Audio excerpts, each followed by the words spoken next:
What's up, guys? This is Emmanuel from TeamDBZ Biscuit, and today we're coming at you with a Odd Eyes Magician deck profile. I'm so glad to be able to play this deck again. So let's jump into this deck profile and let's see what we're coming at you with. To start things off, running 3 Odd Eyes Revolution Dragon. This is a mandatory card. This is needed, just plain and simple. Just you want to be able to get to your dragons as fast as possible, be able to pitch this. Being able to get those dragons back is be able to get those dragons out of deck is very good. At a 500 life point cost is very good. Also too, don't forget about the Pendulum effect. Be able to get one of your fusion XYZ or synchro monster that was properly summoned, bringing it back, very, very crucial.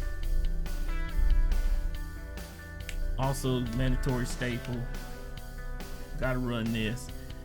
3 Odd Eyes Art Pendulum. This is gonna allow you to be able to start getting your grind game going with your cards, being able to make sure that you can, get your Odd Eyes out of the deck when you need to, whenever one of your Odd Eyes is destroyed through this card in the pin scale.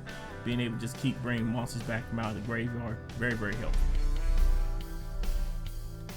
Also running 2 Odd Eyes Persona. Odd Eyes Persona is just going to allow us to make sure we can hate on the extra deck monster effects. They just be able to chain to them whenever they activate their effect, making sure we can negate that effect and just slow them down a little bit. I'm also running 2 Harmonizing Magician. I feel that this is the correct number depending on how you want to play it. This is very good, either being in the pin scale, making sure you get that attack point boost, being a high scale, or making sure that you can special summon an extra monster out. The deck can be very, very efficient at the plays that it makes, and because of that, there's a lot of times that you won't want to make the special summon off this, or you might have a board full of monsters that you can't make the special summon with this. So this card is very, very good for what it does. Also running the newly returned, my boy Double Iris. It's good to have him back. It's amazing that he's finally off the list, being able to make some of the plays that we want to. Also running 1 Black Fang,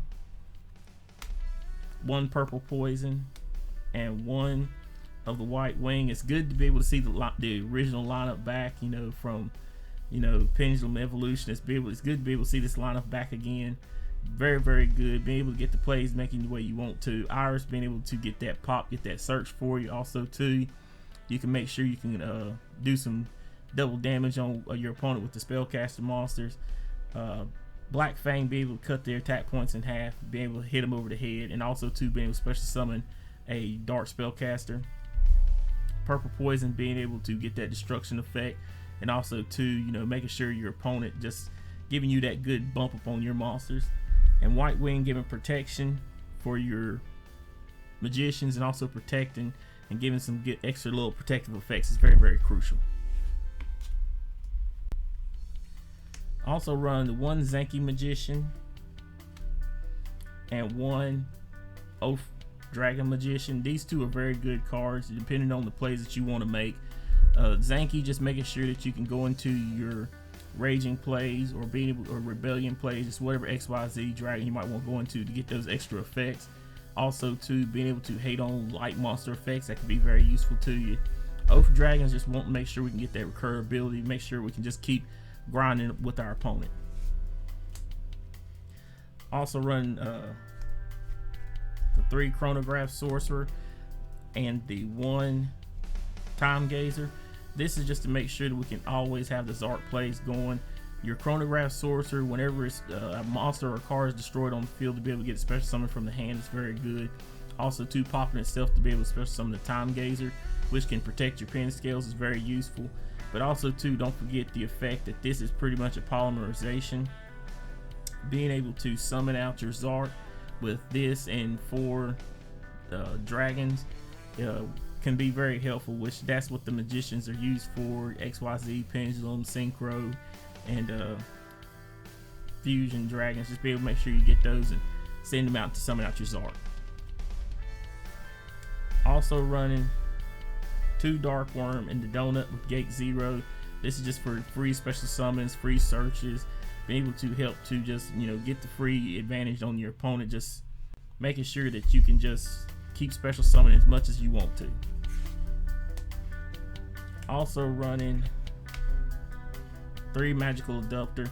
This is just to make sure we can maximize on the searches for the deck. This is just a little bit of icing on the cake. You don't really have to run this, but this I like being able to. You got so many spell cards, you're gonna be able to get the counters, get that free search. A lot of times I usually end on the Iris, pop this after I got my search, and just keep clearing out my zone and keep my plays going. And lastly, I'm running the one servant, the one Mighty Master Vegeta, and their pet, the Jackal King. I enjoy running this little small package now. You do run into some issues where you might draw it into hand. Even if you do draw it into hand, just go ahead and Pendulum summon it out.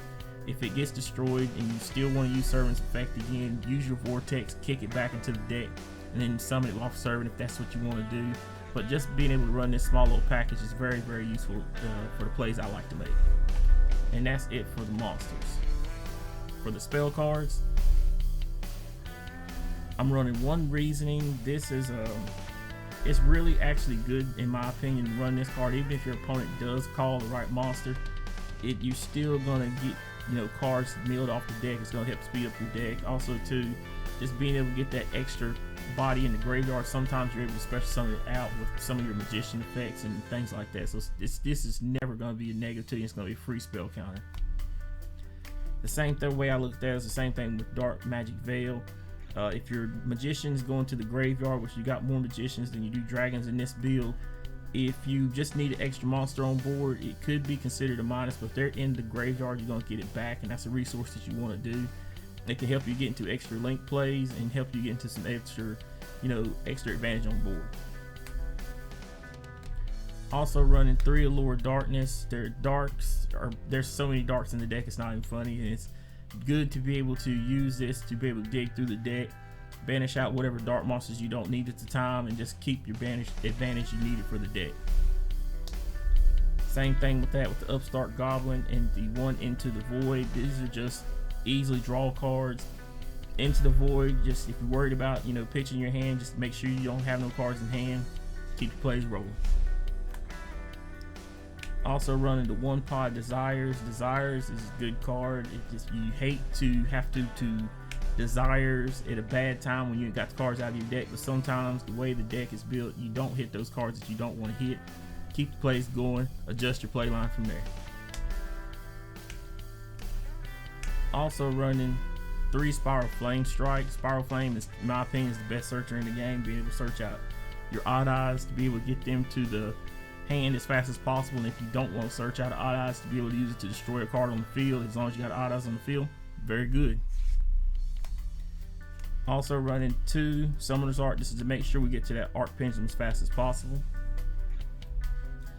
Also running the 1 Duelist Alliance. Duelist Alliance is going to be able to search out any of the cards in your deck with Pendulum in its name. That's easy to be, either you search out for your Arc Pendulum, where you search out any of your Pendulum spells or traps, whatever you need to do, you'll be able to use it with this. I'm also running the 1 Star Pentagraph just because Iris is back. I enjoy that because this is going to be able another way to search it out. Also to be able to get that extra advantage on board, and you're not wanting to run a bunch of pin calls, so this is just another way to have your pin call activate and this activate and still be able to get plenty of searches. Speaking of pin call, running 2 Pendulum Call. A lot of people like to run this at 3 because they want to see it, but I'm gonna see this card. That's the one thing I've learned. No matter what deck build I see, I always see this card very, very soon. So I like to run this at 2. 2 is very good for me, and it seems to work out for me very good. I'm also running 3 Spell Power Mastery. I like to run this at 3. This is never a dead card to me.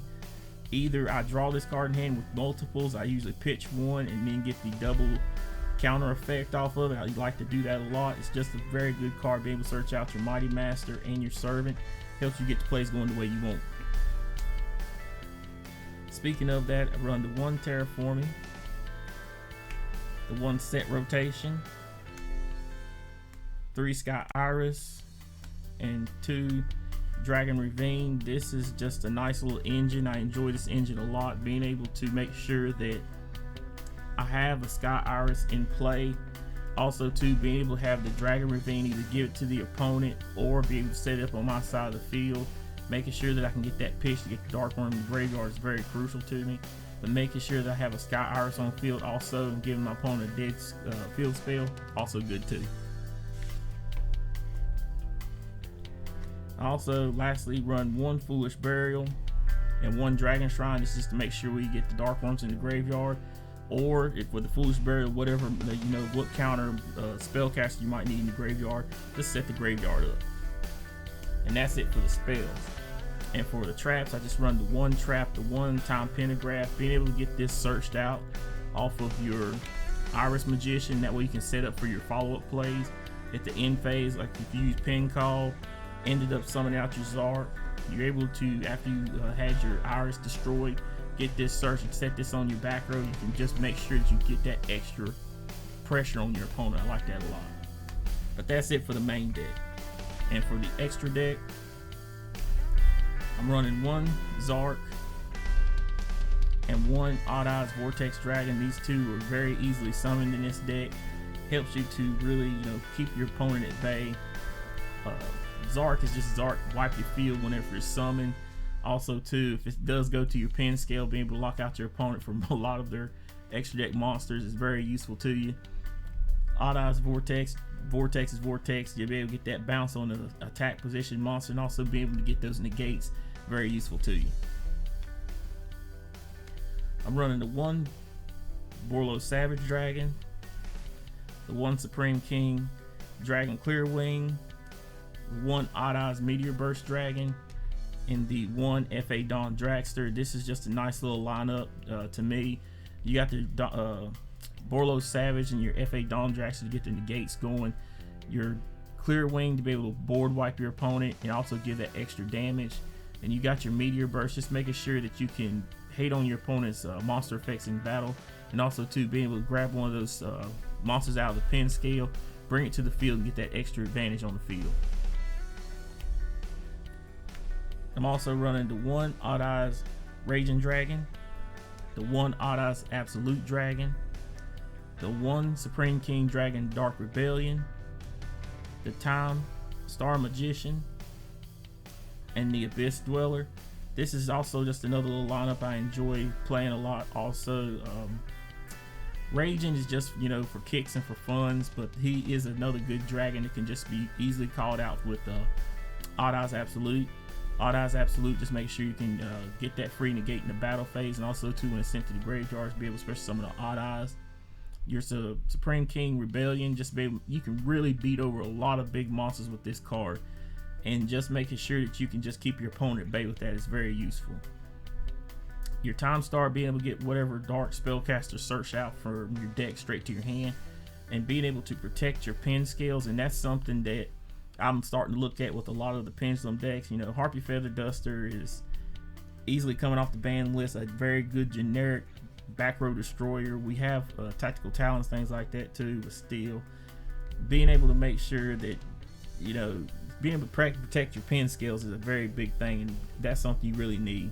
Also too, Abyss Dweller, there's a lot of graveyard effects. I just want to make sure we can stop those graveyard effects and slow the opponent down. And lastly, running the 1 Cross Sheet, the 1 Daybreaker, the 1 Selene, and the 1 Appaloosa. This is just a nice little lineup. This is something that you really don't have to go into, but it's something that's good for if you have to go into it. Cross Sheet for just being able to get you extra special summons, attack point boost, and minusing your opponent. Daybreaker, just be able to clear off the field. Selene, be able to get that free special summon. I mean, that's really what you want to do with this deck. As long as you can just keep grinding with the special summons, just special summon for days is awesome. And Appaloosa, just get those extra negates on board, just really slow down your opponent. But that's it for this deck profile, guys. Leave a comment in the comment section below. Let us know what you think. If there's any improvements that you could, you know, constructive improvements that you can make for the deck, leave those down below. If you liked the video, be sure to hit the subscribe button. You can find it right down there. Also too, if you liked the video, be sure to Gallic gun that like button. This is Emmanuel from Team DBZ Biscuit. We're out.